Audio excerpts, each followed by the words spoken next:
more than 3 million UK families will lose out from the benefits cuts. We're going to read into this more from The Guardian, you guys. Let's go.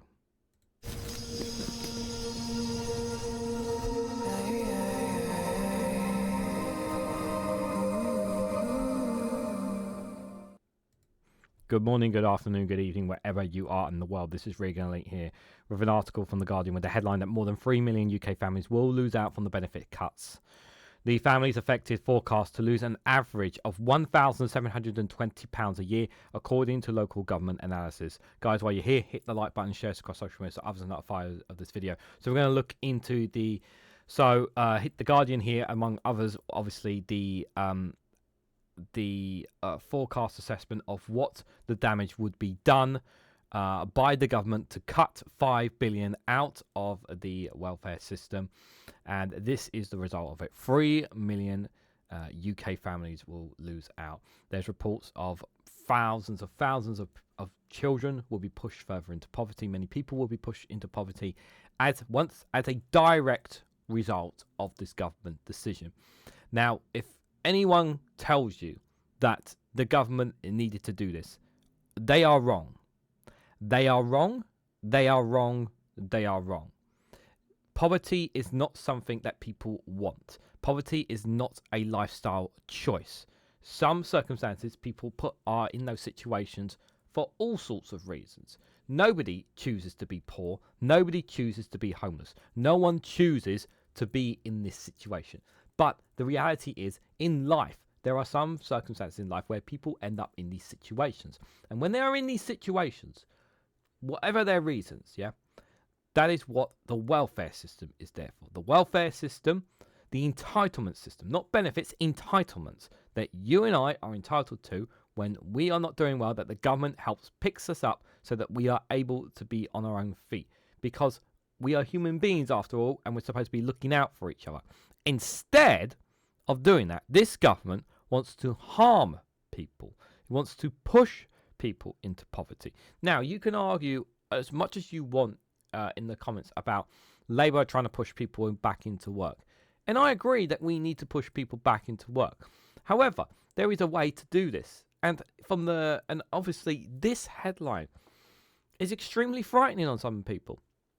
I heard reports from I think it was John McDonnell, a former Labour MP.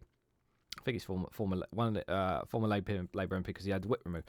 I think he was saying yesterday that nearly 5,000 people have committed suicide because of these threats to these cuts. And now these cuts are fruition. Now you could see an increase in suicides as a result of this as well, because people's lives are at risk here. And they put this out on the same day that they have the spring statement as well, because they don't want you to see this. They don't want the British public to know that they are going to be cutting the entitlements that people rightfully need to survive. They want to make that clear. They don't want you to see that. And when you look at how the Conservatives had treated us for 14 years, and now you see this, it reinforces that message even more, that you just cannot trust this Labour government. And I never said that I trust this Labour government. I was always said that I was willing to wait and give this government opportunities to show what they can do.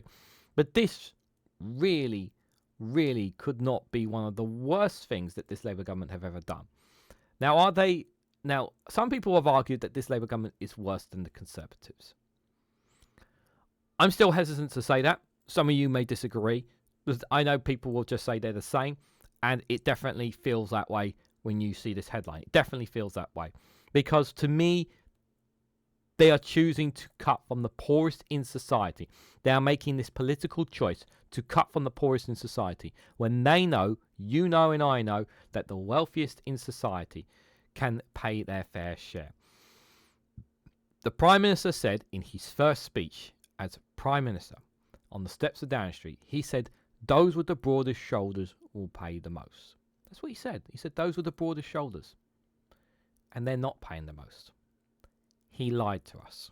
And that is the reality. More than 3 million families will lose out as a result of the government's sweeping cuts to welfare, according to the official analysis, with an extra 250,000 people falling into relative poverty by 2029-2030. The official assessment of the impact of the benefits cuts, including a sharper than expected cut to universal credit payments, shows that eligibility for disability payments will be hit the hardest. As a result, the number of people living in relative poverty will rise to nearly 14.5 million. Including an extra 50,000 children. And what this is going to do it's going to force more charities to open up more food banks, because you're going to get more food banks as a result of this. You're going to force more people onto harder times. How is this helping the cost of living crisis? This right here, child poverty. This is why we went on about 2-child benefit cap. This government really has lost touch with the public. It really, really has with these decisions. The analysis has prompted anger from disability campaigners and is likely to add to the angst among Labour MPs, dozens of whom are consistently voting against the measures later this year. Charles Gillies, a senior policy officer at the Multiple Sclerosis Society, said, "The Chancellor has chosen to double down on harmful benefit cuts, despite warnings this approach will push more disabled people into poverty and worsen people's health. People are wondering how they will continue to cover the basic living expenses and the extra costs of their disability, like visits from carers to help with things like washing, cooking and going to the toilet. The government has a moral obligation to scrap these cuts before the real damage is done." Now, I just want to point out, obviously, they still have to vote on this, still has to be passed through. It's not something that can be done right now. I want to stress that to people right now. So if you are somebody who is anxious and scared right now, I just want to stress to you right now, if you are watching this, okay, it's not happening right now, okay? Yeah, there is still a chance that things can change, and pressure from campaigners, pressure on MPs, we can still change. We can still push the government against this, and we'll talk about that at the end, guys. The Work and Pensions Secretary, Liz Kendall, outlined most of the changes to the benefit system last week with the aim of both getting more people into work and making billions of pounds worth of immediate savings for the Treasury. Those changes include a $1 billion scheme to help people get back into work, as well as changes to incapacity benefits designed to encourage more people to register as potentially being able to work in the future. But the most significant measures were changes to the personal independence payment (PIP) criteria to limit the number of people who can claim it. Under the changes, people who are not able to half wash their body or are unable to cook a meal for themselves will no longer be able to claim PIP unless they have another limiting condition. Ministers have made a series of further cuts in recent days after the OBR, the Official Budget Responsibility, judged the package Kendall announced would not make the savings she had promised. In addition, incapacity benefits, which were already due to be cut in half, will now also be frozen in cash terms until 2029-2030, with the basic rate of universal credit also being cut into 2029. The impact assessment published on Wednesday spells out for the first time the precise impact for millions of households. The analysis shows that 3.2 million families who lose out as a result of the measures will see their incomes drop by an average of $1,720 a year in real terms. Just over 370,000 people who currently claim PIP will lose them, while another 430,000 who would have been eligible for them in the future will now not get them. On average, these people will lose £4,500 a year. A further 150,000 people will lose their access to carers allowance, equivalent to 1 in 10 unpaid carers. The charity Carers UK said they were first substantial cuts to carers allowance in decades, and this would cause huge anxiety for hard-pressed carers and their families who need every penny that they can get to pay the bills. The average individual PIP loss of $4,500 a year, combined with the loss of £4,250 a year in carers allowance, could see some households lose at least $8,740 a year as a result of the changes, more than 1 million unpaid carers already living in poverty. This is also at the same time while MPs are considering getting a pay rise as well. Meanwhile, 2.25 million people who now claim universal credit will be affected by the decision to freeze the health elements of the payment, each of whom will lose £500 a year on average. A further 730,000 future recipients will lose on average of £3,000 a year. The OBR says £4.8 billion cut package was the largest package of welfare savings since the July 2015 budget, which was presented by the former Tory Chancellor George Osborne and included a 4-year freeze to the most working age benefits and cuts to the tax credit and universal credit. The cuts will be felt mostly keen on those on lower and middle incomes, according to a separate analysis by the Treasury. Whilst the bottom 10% of earners will not feel much impact, the next 20% will lose around £250 a year on average, while the 20% above will lose about £300 a year.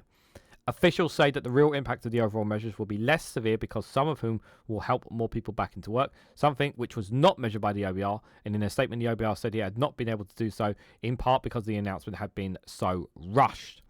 The government did not provide us with a comprehensive and robust analysis of these potential efforts, and we were not, in the very limited amount of time available, able to develop our own analysis of the net impact on labour supply, it said. Alison Garden, the chief executive of Child Poverty Action Group, said stealth social security cuts and neither stability nor security to struggling families will push child poverty even higher.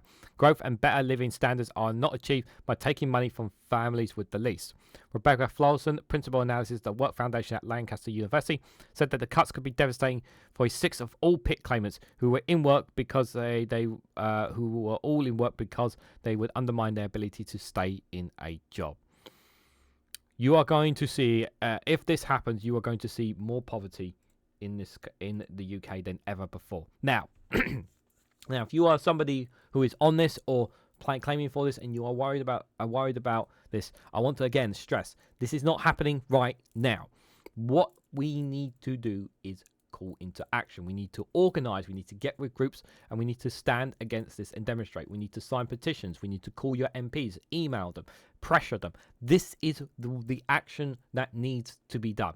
I'm in a Labour MP stronghold. I'm going to send an email to my MP calling them to denounce this because I think it's wrong, and you need to do the same. It doesn't matter where your MP is, whether it is a Conservative, whether it's a Labour. Even if you're up in Scotland, you still apply that pressure to all our MPs to make sure we keep calling this out, because we need to make sure that everyone in politics is under the microscope saying, hey, you need to call this out. This is wrong. You're taking away, if you're somebody who's under this pressure, you're somebody who's under these benefit cuts and worried about them, you need to send an email to your local MP, guys. Yeah, just do a bit of Googling, look up your postcode, and you can find out, just a little bit of Googling, you can find out the information from where your local MP is. If you want more information and maybe a bit of help of how I can help you with that, you can join our Discord community, the link down below. Yeah, you can always come on there, and myself and other people on the community will gladly help you out. If you need help, finding a way to contact your local MP so that you're able to write an email in doing so, because we need to apply pressure on this Labour government to stop them and make them U-turn on this. Right now, it feels like that they can get away with this because they think that because the general election is years away that they can get away with everything. We can turn this around. We can make this government U-turn on it. We have to apply pressure on everyone in Parliament. We can do this. It's all about even the smallest things. Like, it may not seem like a lot, but it is something that we can all do. With that said, let me know honestly what you guys think about all this down in the comments section below. Share your thoughts, share your frustration, share your anger if you are one of them.